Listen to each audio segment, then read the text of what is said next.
자, 생존이 되었다. 그것만으로 끝나나요?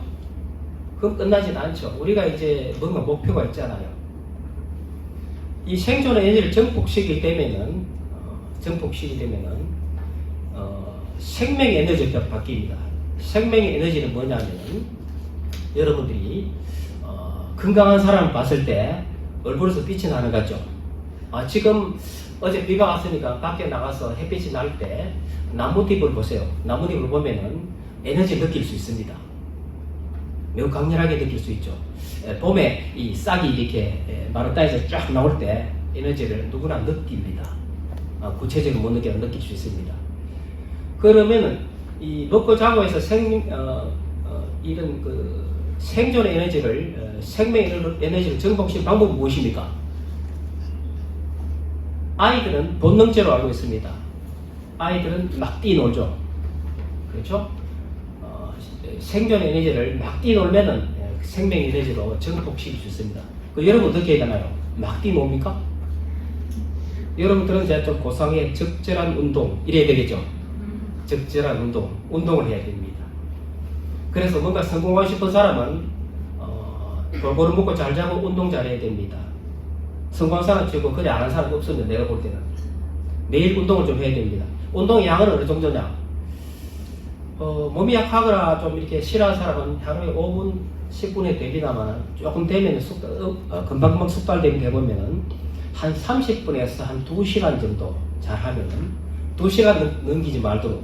왜냐하면은 운동선수 같은 모르지만은 일반인이 하루에 2시간 넘게 하면은 에너지를 고갈시킵니다. 전폭시키다 전폭된 에너지를 쓰기 때문에 운동을 했을 때 피로하지 않아야 됩니다. 매일매일 힘을 얻게 되죠. 그래서 이런 그 생존의 본능에서 나오는 생존 에너지를 운동을 통해서 증폭시키면 생명 에너지가 된다. 여러분 이거지 하면 이제 50% 성공했습니다. 50% 성공했다는 것은 다음에 중량이 남았다는 뜻이죠. 여기서 여러분들에게 이제 교육 시간에 학교 시간에 배운 프로이트 이론을 또 언급할까 합니다. 프로이트는 지금부터 정신과 의사입니다. 그래서 환자들을 보다 보니까 무의식 세계에 있다 하는 걸 알게 되고 또 발달 단계를 가지고 성격을 이렇게 비례하게 됩니다.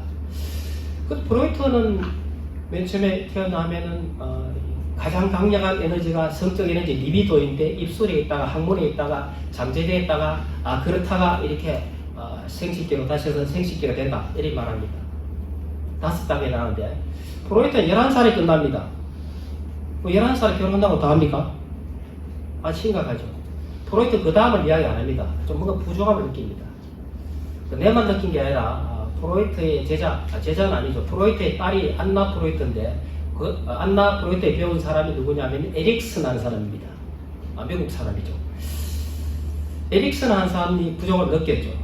그래서 이 사람은 성적 에너지보다는 인간이 죽을 때까지 사회화, 즉 사회적 자아가 어떻게 형성되는가가 굉장히 중요하다고 봤습니다.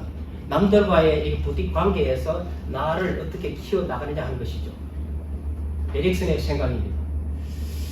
그것도 좀 내가 볼 때 부족합니다. 왜냐하면 성적 에너지를 계속 가야 되지 왜 바다 있기를 싫어하냐 하는 것이 내 생각입니다. 그건 이론에 좀 문제가 있을 수 있습니다. 볼 때는. 여기서 프로이트가 좀 이렇게 강조함이 있습니다. 성적 에너지 프로이트 굉장히 강조합니다. 꿈의 해석 등을 보면 거기에서도 거기 나옵니다. 다른 데서도. 그럼 어떻게 되느냐? 이 생명의 에너지가 증폭되면은 그 다음 나오는 것이 생식의 에너지입니다. 사춘기가 되고 몸이 준비가 됐을 때 생식이 가능합니다. 몸이 준비가 되는 시작은 여성은 그 초경이 시작될 때, 남자는 몽정을 할 때, 이것이 이제 준비가 된 겁니다. 생식 에너지 증폭돼가지고 그래가 전부 준비가 됐다 해서 중학교 때 전부 결혼하고 이러면 현재 사회적으로 맞지 않죠. 원시 시대는 가능했을 겁니다. 원시 공산사회에서 무리 지어 살 때는 빨리빨리 애를 놓고 그때는 수명도 짧았기 때문에 그래 해야 될 것 같습니다. 지금 현대 사회에서 문명 사회에서 중학생 때 10몇 살 때 결혼한다는 좀 무리가 많습니다. 간혹 사고 낸 사람도 있긴 있지만 그렇죠? 무리가 상당히 많은 것 같아요. 이 생식의 에너지가 증폭이 됩니다. 생명 에너지와 연동대가 증폭이 됩니다. 그러면 프로이트는 거기서 끝쳤는데 내가 볼 때 그 다음 어떻게 됐냐? 내부에 머물러 있으면 그렇게 문제되는데 내가 볼 때는 외부로 투사된다 뜻입니다. 밖으로. 어디다 투사하느냐? 물론 여러 가지 있습니다만은 여러분들 뭐 야동으로 남학생 같으면 야동을 몰래 보기도 하고 뭐 여러 가지 하겠죠. 그러나 중요한 것은 자기의 목표, 일, 자극 등의 투사, 프로젝션 하는 것이죠. 즉 내부에서 에너지를 쏘는 것이죠. 그거 일치해야만이 됩니다. 투사돼 가지고 생식 에너지가 이렇게 객관적 대상에 투사될 때 이제 성취 에너지가 됩니다. 성취를 할 수가 있죠. 여기서 중요한 건 뭐냐 하면은 에너지가 밖으로 투사될 때 얼마나 집중적으로 나가는 게 중요합니다. 여러분들 고등학교 때는 이런 시스템을 생각지 않고 학교 살아는 대로 수능에 집중하고 또 좀 말다 굉장히 집중한 사람들은 물론 수능에 성공을 할 수 있겠죠. 그럼 어중간하게 왔다 갔다 하는 사람 혼란스럽거나 다른 일 때문에 이러면은 에너지가 분산됩니다. 그 생체 에너지가 이 어치먼트 에너지가 잘 안 되기 때문에 그 사람은 성공하기가 어렵습니다. 이게 이제 50% 남은 것인데 이 투사를 시킬 때 중요한 게 뭐냐? 아까 생명 에너지를 증폭시키고 운동을 하는 것이다 했죠. 투사할 때 어떻게 되냐? 뭐가 중요하냐면은 여기서는 명상이 중요합니다. 또는 기도. 보통 의지력이 굉장히 강하면 그것만으로도 가능합니다.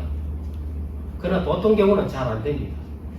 명상에는 스님들이 하는 가나선, 하두선이 있겠고 또 저처럼 호흡을 통해서 호흡 명상이 있을 수 있겠고 요가에서 하타 요가도 있습니다. 요가도 우리 명상의 일종입니다. 그렇죠? 그것이 몸을 유연하게 한 단계로만 그것만 반만 가져가서 요가하면은 몸을 스트레칭하는 운동을 알고 있는데 사실은 아닙니다. 알겠죠? 거기서 출발해가 그게 시작이죠. 해서 정신적으로 고양된 단계에 들어가는 것이 명상이고 그것이 요가입니다. 기도. 또 종교를 믿는 사람들, 불교든 기독교든 천주교든 뭐 이슬람교든 다 좋습니다. 각자 믿는 신이 있겠죠. 그 열심히 기도하는 것도 안에 내부적인 에너지, 리비도를 투사할 수 있는 방법입니다. 자기 목표에 가져갈 수 있죠. 다만 좀 이타적이면 좋겠습니다. 그런 것들이 이타적이면 좋겠다. 또 기도를 하더라도 주체적인 기도를 좀 했으면 좋겠다. 이런 뜻입니다. 무조건 매달려 가지고 이렇게 하는 것은 크게 바람직이 못하다 이런 생각을 하게 됩니다. 그러면 이러한 과정을 통해서 얻는 것은 무엇이냐? 첫째 일을 성취할 때 있고 근본적인 것은 자유입니다. 자유로움. 자기 에너지를 증폭시켜서 외부에 투사해서 이룰 수 있는 마음대로 할 수 있다면 그 마음대로 할 수 있죠. 그럼 자신의 몸과 마음을 자기가 원하는 대로 움직일 수 있다는 뜻입니다. 그것이 진정 자유입니다. 그냥 그런 게 안 된 상태에서 마구잡이 움직이면 그건 방탕함이다 볼 수 있죠. 무책임합니다. 절제된 자기 에너지를 외부에 투사할 수 있으면서 그러니까 자기가 생각하는 것을 무엇이든 이룰 수가 있죠. 아까 과감한 도전에 의해서 에너지를 증폭시켜 가지고 한 곳에 집중한다면은 이루어집니다. 여러분 이런 시스템에 대해서 얼핏 듣기에는 뭐 당연히 다 하는 게 아니가 이렇게 생각할 수 있습니다. 그러나 이런 그 시스템을 가지고 앞으로 여러분의 에너지를 의도적으로 증폭시켜 보시기 바랍니다. 이 에너지를 증폭시키는 사람은 반드시 성공한다 이렇게 생각합니다. 나도 젊은 날에 좀 더 일찍 알았으면 더 좋았을 것 하는 생각. 그러나 뭔가를 도전할 수 있겠다 하는 생각을 하게 됩니다. 그렇다면은 이러한 자유로움이 있으면 끝이냐? 네, 한개 더 남았습니다. 반드시 이러한 것이 진실된 방향으로 가야 됩니다. 진실되다는 것은 있는 대로 보고 있는 그대로 보고 하는 것입니다. 판단하는 것이죠. 만약에 자유로운 사람이 진실되지 않으면 큰일 납니다. 진실을 왜곡한다든지 이러면은 그런 것을 우리는 지금 엔티 인텔렉츄얼리즘 반지성주의랍니다. 반지성주의. 진실을 왜곡하죠. 사실을 왜곡하죠. 재판에서 거짓임이 확실하게 드러났음에도 불구하고 재판의 형식적인 논리 속에 진실이 왜곡됐다. 오히려 이렇게 주장하고 있습니다. 그래서 판사는 어떻게 판시했냐면은 진실을 말하는 사람에게 고통을 주었다. 이렇게 판시했습니다. 진실을 말한 사람의 고통을 주었다. 여러분들이 이런 아까 말한 에너지를 자유자 쓰므로 해서 뭔가 마음대로 자유로움, 그 다음에 진실된 방향이죠. 이럴 때 뭐가 나옵니까? 여러분들의 신념과 가치관이 나옵니다. 자, 그런 사람들은 한 개인의 힘이 나라를 움직일 수 있고 세계를 움직일 수도 있습니다. 세계를. 예를 들어서 1989년인가요? 천안문 광장에서 이제 대학살이 났죠. 6월 4일이었고 6월 5일에 다시 중국군 천안문 광장으로 탱크가 여러분 탱크 소리 들어봤습니까? 못 들어봤죠? 엄청 무섭습니다. 소리가 옆에 오면 막 천둥 소리 같아요. 그것도 더군다나 10밀대나 막 줄지어서 오면 굉장히 무서워요. 그 상황에서 19살짜리 왕웨이린 한 청년이 탱크 앞에 마주 섰습니다. 옆에 전날 시체가 피가 이렇게 시체를 일부 채웠지만은 피바다가 된 상황에서 탱크 앞을 가로막습니다.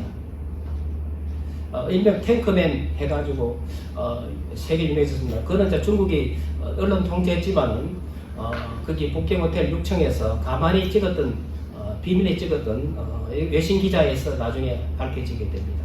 이름을 탱크맨 했는데 그쯤 되려면 이런 가치관이 굉장히 이렇게 강하게 표출되어야 됩니다. 우리나라도 많죠. 유관순 열사 나이 18세였습니다. 18세. 신념과 가치관이 굉장히 투철했잖아요. 그래서 우리가 3.1 독립 정신이라는 그런 정신이 말하는데 우리 헌법의 정신이 3.1 독립 정신을 이어가는 것입니다.